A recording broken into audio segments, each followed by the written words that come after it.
Assalamualaikum warahmatullahi wabarakatuh. Friendku semua dimanapun kalian berada, selamat berjumpa lagi dengan saya Jackie. Kali ini saya akan membacakan sebuah cerita horor yang ditulis oleh Hari WJYY. Jika kalian ingin membaca sendiri cerita-cerita horor yang lain dari tulisan akan Hari WJYY, silakan klik link yang ada di deskripsi. Selamat mendengarkan. Penghuni apartemen.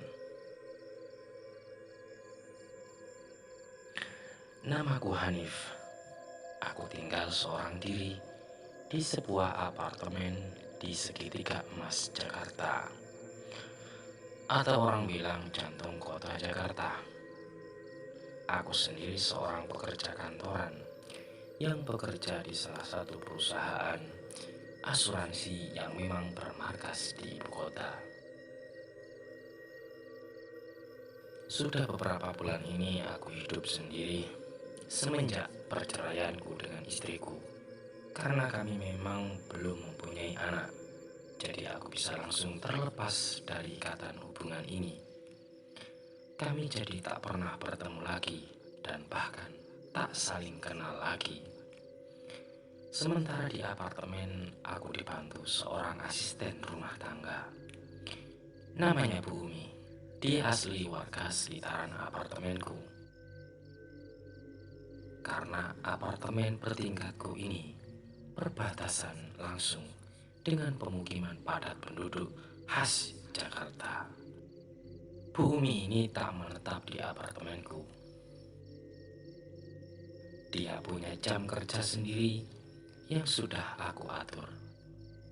Ketika aku hendak berangkat bekerja, dia datang dan membereskan rumah sampai sore. Sedangkan aku pulang dari kantor sekitar selesai maghrib atau bisa lebih malam lagi. Dan sesampainya di apartemen, semuanya sudah beres dan bersih berkat kerja Bu Umi. Jadi, aku bisa langsung bersantai dan istirahat. Oh ya, aku juga memberikan Bu Umi kunci cadangan kalau nanti dia butuh. Lagi pula aku percaya dengannya. Pada suatu hari aku hampir saja terlambat berangkat ke kantor. Tapi karena Bu Umi datang dan mengetuk pintu, aku jadi terbangun dan segera bersiap pergi kerja. Sedangkan Bu Umi melakukan yang biasanya ia lakukan setiap pagi. Setiap pagi hari, aku menyempatkan diri untuk sarapan di penjual bubur depan apartemen. Tapi karena pagi ini aku terlambat, aku benar-benar tak ada waktu untuk itu. Bisa sampai kantor tepat waktu pun sudah syukur.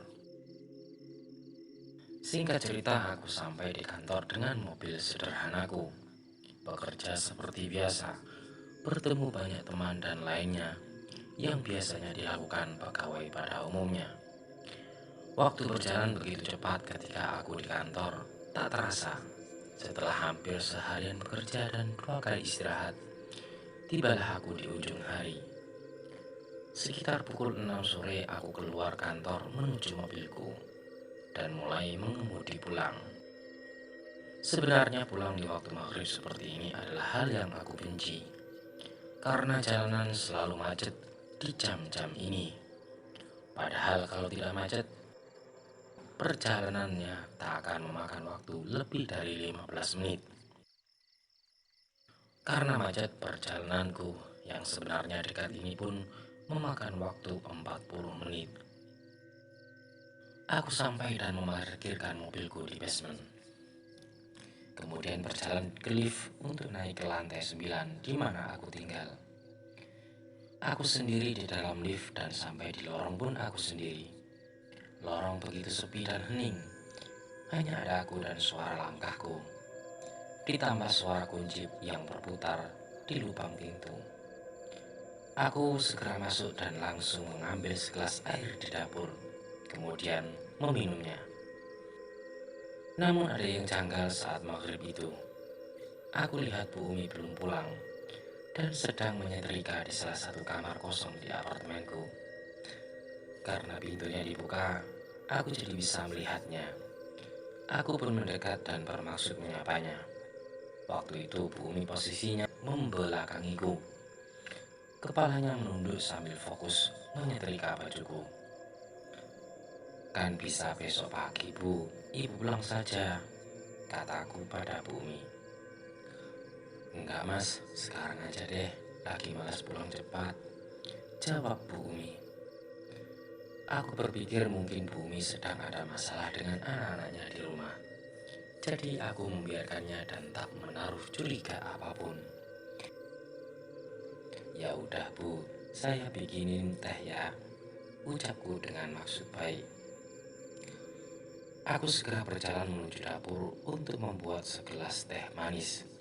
Cangkir sudah ada dan teh pun tersedia. Jadi tinggal aku buatkan saja untuk dia. Kasihan, dia bekerja seharian. Mungkin sekali-kali aku juga harus melakukan sesuatu yang baik untuknya. Di saat aku sedang membuat teh, ada sesuatu yang membuatku tersentak, membuat jantungku berdegup kencang. Aku kaget bukan main ketika mendapat sebuah pesan singkat dari Bu Umi di ponselku.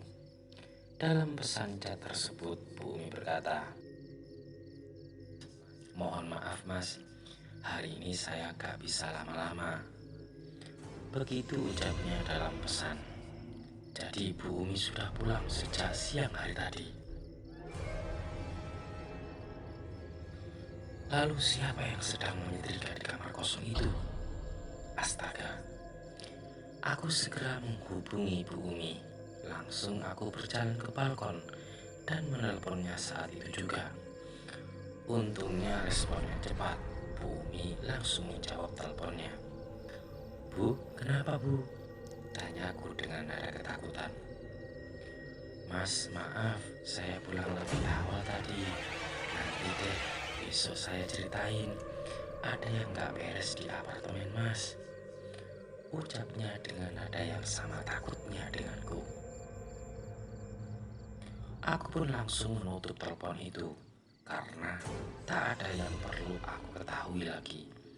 Semua sudah jelas. Orang yang sedang menyetrika itu bukan Bu Umi. Aku pun menyimpan ponsel di saku dan berjalan masuk. Dengan memberanikan diri aku berjalan menuju kamar kosong itu. Aku ingin memastikan siapa yang ada di sana. Firasatku tidak enak, sangat buruk. Saat sampai di depan pintu kamar, sosok itu masih di sana. Persis menyerupai Bu Umi dari belakang. Aku juga lupa belum melihat wajahnya. Dari depan pintu aku perhatikan sosok itu. Sosok yang masih saja menyetrika baju yang sama. "Maaf, kamu siapa? Bu Umi sudah pulang. Kok bisa di sini? Saya bisa panggil security loh," ucapku dengan maksud mengancam.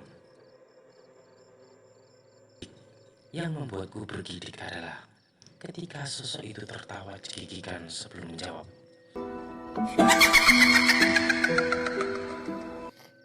Loh, memang kamu belum sadar juga.